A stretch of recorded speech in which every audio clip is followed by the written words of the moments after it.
Hi guys, welcome back to the channel. Today, I'll show you how to delete all text messages on your Android phone. Open the Messages app. Once you open it, you'll see the main screen where all your SMS and text conversations are stored.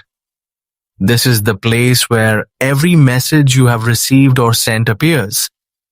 Now, long press on one conversation. This will activate the selection mode.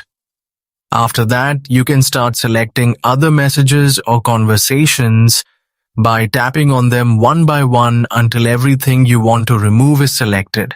Some Android phones may also give you a Select All option at the top of the screen, which makes the process much faster. Once all the messages are selected, see the top screen and tap the trash or delete symbol.